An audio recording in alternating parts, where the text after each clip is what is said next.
తెలంగాణ కొత్త ప్రభుత్వ పాలనకు ఈ రోజుతో నెల పూర్తయింది. పీసీసీ చీఫ్ రేవంత్ డిసెంబర్ 7న ముఖ్యమంత్రి పగ్గాలు చేపట్టారు.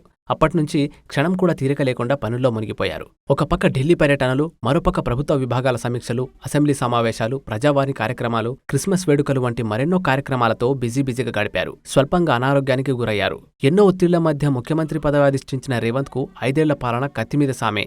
ఆయన విపక్షంలో ఉన్నప్పుడు ప్రదర్శించిన దూకుడునే పరిపాలనలోనూ ప్రదర్శిస్తారని ఈ నెల రోజుల్లో సంకేతాలు వెలువడ్డాయి. నెల రోజుల పరిపాలనతో ఒక ప్రభుత్వం పనితీరును అంచనా వేయడం, తీర్పులు ఇవ్వడం సాధ్యం కాదు. పైగా కాంగ్రెస్ ప్రభుత్వ విషయంలో ఇది మరీ అత్యాశ అవుతుంది. 10 ఏళ్ల బీఆర్ఎస్ ప్రభుత్వ పాలన తర్వాత పగ్గాలు చేపట్టిన రేవంత్ పై ఒక పక్క పార్టీని, మరోపక్క ప్రభుత్వాన్ని చక్కదిద్దుకోవాల్సిన గురుతర బాధ్యత ఉంది.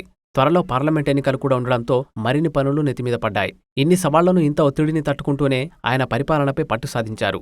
సీఎంగా ప్రమాణ స్వీకారం చేయించక ముందే ప్రగతి భవన్ ముందున్న కంచెలు బద్దలు కొట్టి స్పష్టమైన సంకేతం పంపారు. బీఆర్ఎస్ ప్రభుత్వం ఎత్తేసిన ధర్నా చౌక్ను తిరిగి తెరిపించి నిరసన హక్కును పునరుద్ధరించారు. ప్రజాస్వామ్య పరిరక్షణలో ఇది కీలక పరిణామం. తాము ప్రజలకు నాయకులం కాదని సేవకులమని పదే చెబుతున్న రేవంత్ ఆ దిశగా కొన్ని గట్టి చర్యలే తీసుకున్నారు. క్రమం తప్పకుండా సచివాలయానికి వెళుతూ పరిపాలనా భవనానికి అసలైన గుర్తింపు తీసుకొచ్చారు. సచివాలయంలో మీడియా ప్రతినిధులపై, సందర్శకులపై ఆంక్షలెత్తేసి ప్రశంసలందుకున్నారు. ప్రభుత్వం ఏర్పడిన వెంటనే అసెంబ్లీ సమావేశాలను నిర్వహించి ఆకట్టుకున్నారు. గత ప్రభుత్వ పాలనపై శ్వేతపత్రం విడుదల చేసి విమర్శలు గుప్పించారు. దానికి ధీటుగా బీఆర్ఎస్ శ్వేతపత్రంతో కౌంటర్ ఇవ్వడంతో రాజకీయాలు రసకందాయంలో పడ్డాయి. తుంటి ఎముక విరిగి ఆసుపత్రిలో చేరిన కేసీఆర్ను పరామర్శించిన రేవంత్ రాజకీయాలు వేరు, గౌరవాభిమానాలు వేరు అని నిరూపించారు. ప్రగతి భవన్ పేరును ప్రజాభవన్గా మార్చి ప్రజావాణి కార్యక్రమం నిర్వహించి మంచి మార్కులు కొట్టేశారు రేవంత్. ప్రజావాణిలో కొన్ని సమస్యలున్నప్పటికీ ప్రజలకు ప్రభుత్వం అతి చేరువలో ఉందన్న సంకేతాలను పంపారు. మహాలక్ష్మి పథకం అమల్లో భాగంగా మహిళలకు ఉచిత బస్సు ప్రయాణాన్ని కల్పించి ఆరోగ్యశ్రీ పరిమితిని 10 లక్షలకు పెంచారు. రైతు భరోసా కింద ఇస్తామని చెప్పిన 15,000కు బదులు 10,000 మాత్రమే చేశారు. ప్రభుత్వం పాలనపై పూర్తిస్థాయి పట్టు సాధించకపోవడంతో కొన్ని హామీల అమలుకు ఆటంకాలు ఎదురవుతున్నాయి. 200 యూనిట్ల ఉచిత కరెంట్ హామీ కోసం కోట్లాది ప్రజలు ఎదురుచూస్తున్నారు. 6 గ్యారంటీల నినాదంతో అధికారంలోకి వచ్చిన కాంగ్రెస్ మిగతా హామీలను అమలు చేయడానికి తలమునకలుగా పనిచేస్తోంది.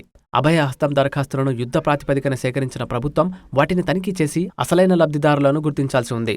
ఈ ప్రక్రియకు కనీసం 3-4 నెలలు పట్టే అవకాశం ఉంది. ఎక్కడో ఒక చోట పని మొదలుపెట్టాలని ప్రజాపాలన కింద దరఖాస్తులను స్వీకరించారు. కొత్తగా ఏర్పడిన ప్రభుత్వం చురుగ్గా పనిచేస్తుందనే సంకేతాలు రేవంత్ పంపారు. ఎన్నికల హామీల అమలుకు సుదీర్ఘ కాలం పడుతుంది. ఆలోపు ప్రజలకు ప్రభుత్వంపై విశ్వాసం కలిగే చర్యలను రేవంత్ చేపడుతున్నారు. ట్రాఫిక్ చలన్లపై భారీ డిస్కౌంట్ అందులో ఒకటి. 2 వీలర్లపై 80% డిస్కౌంట్ ఇవ్వడంతో లక్షలాది మంది ఊపిరి పీల్చుకున్నారు. తన కోసం ట్రాఫిక్ ఆపి ప్రజలను ఇబ్బంది పెట్టొద్దని ఆదేశించి మరికొన్ని మార్కులు కొట్టేశారు. సీఎం కాన్వాయ్లోని వాహనాల సంఖ్య 15 నుంచి 9కి తగ్గింది. అయితే హైదరాబాద్లో ట్రాఫిక్ నిత్య సమస్య. సీఎం కాన్వాయ్తో పాటు ఇతర వీఐపీల వాహనాలు కూడా తిరుగుతుండడంతో రేవంత్ నిర్ణయం వల్ల ట్రాఫిక్ సమస్యలు తీరే పరిస్థితి లేదు. నెల రోజుల్లోనే ఇన్ని పనులు పూర్తి చేసిన రేవంత్ తను మాటల మనిషిని కాదని చేతల మనిషిని అని నిరూపించుకున్నారు. అయితే ఆయా విభాగాల మధ్య సమన్వయం ఇప్పటికైనా సాధించి ఉంటే బావుండేది. అభయహస్తం దరఖాస్తులపై స్పష్టత లేకపోవడంతో విమర్శలు వెలువెత్తుతున్నాయి. ఎన్నికల హామీలను ఖచ్చితంగా అమలు చేస్తామంటున్న రేవంత్ అందుకు నిర్దిష్ట కార్యాచరణ ప్రకటించాల్సి ఉంది. పబ్లిక్ సర్వీస్ కమిషన్ ప్రక్షాళన వల్ల పరీక్షల నిర్వహణలో ఇప్పటికే గందరగోళం నెలకొంది. ఎన్నికల హామీ ప్రకారం ఫిబ్రవరి 1న గ్రూప్ 1 నోటిఫికేషన్ రావాలి. ఆ దిశగా ప్రభుత్వం మరింత వేగంగా పనిచేయాల్సి ఉంది. ఇలాంటి మరెన్నో సవాళ్లు రేవంత్ భుజస్కంధాలపై ఉన్నా మొత్తంగా చూస్తే నెల రోజుల పాలనతో ఆయన తమది ప్రజాప్రభుత్వం అనే ముద్ర వేసినట్టే భావించాలి.